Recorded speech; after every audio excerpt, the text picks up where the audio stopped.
Looking back on it now, as a businessman, I'm glad that Super happened and Broly and all that shit. As a fan, Battle of Gods should have been the end, because that was the perfect reunion movie, brought everybody back, and it could have just ended right there. It could have just ended.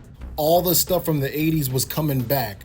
Because I'm into decadeology, and this applies to the 30-year rule, where things from the childhood of those when they were growing up comes back into now 30 years later, because now they're working on it. So the Gen 1 kids who grew up with Dragon Ball in the 80s brought all their stuff, because now they're working on it, they bring it and show it to their kids. Same thing with the Gen 2, Gen 2 kids showing GT to their children through Daima, just as Akio Yoku said. Now they're going to show their kids.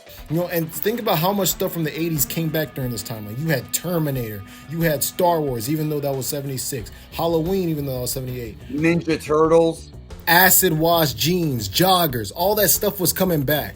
Even Back to the Future came back with Rick and Morty. Yeah, that's true. And you hit the nail on the bottle. Like, you hit the perfect time spot, because this is when you first started your channel. 2015. Bro, when I started my YouTube channel, the first video that I uploaded, it wasn't even going to be, I wasn't trying to be a YouTuber. The first video I uploaded was a subtitled Resurrection F teaser or trailer. And it was in super high quality, because I got my hands on a really high quality one, and then I added the subs.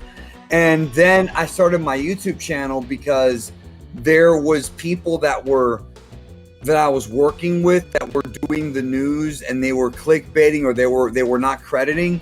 And I originally started YouTube to recruit people for my website, but then I realized I can just do it my own damn self. So I started dropping some news about Resurrection F that other channels didn't have. And so then one thing led to another. YouTube for me was an accident. It was a happy accident, bro. I tripped and fell into it because I wasn't intending on being a YouTuber. Like, my goal was to get to 10,000 subs in the first year, and I ended the first year with 43,000. And I still worked full time. Like, I still was working, but I was dropping information nobody else had, and I had a different perspective, because at the time. But I think that's a big reason why your channel saw so much success so fast. Like, you intend to get to 10,000, but you grew to like 40,000. It's because you were, getting a lot of Laps fans who were probably nostalgic about it. Plus, the hype train was high, like, just crazy. That's a big reason, yeah. Because I remember even 2016, you still had less subs than Quaman did. Like, he still had right. A whole bunch no, of he subs. was one of the big shots, yeah, for sure. Like, because there was and in this era, there was so much nostalgic. Like, people were so nostalgic for everything, right? This is the nostalgia era, right? This is like when they brought Trunks back. And I remember when this happened. I remember exactly where I was when this happened. Do you remember when they brought Trunks back? Yes, I do remember that.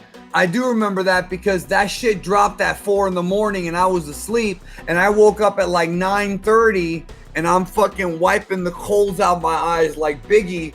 And then I turn on my computer, and I see the poster you're talking about, and I'm like, fuck, I missed this, because I knocked out that night.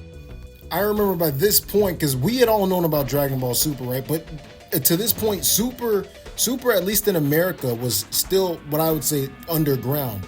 But, once that dropped, I remember people like going to school, because I moved during this time period. Like, I moved, and I remember going to school, and I see more people talking about Dragon Ball Super. Have you seen Dragon Ball Super? You know about this new Dragon Ball Super? I'm like, yeah, dude, I've known about it for over a year. But like, I remember Trunks being, what got people, like a lot of people into Dragon Ball Super. Brand new podcast coming on the 24th of December. That's right, Christmas Eve. The 5 generations of Dragon Ball with Geekdom 101. You don't want to miss it.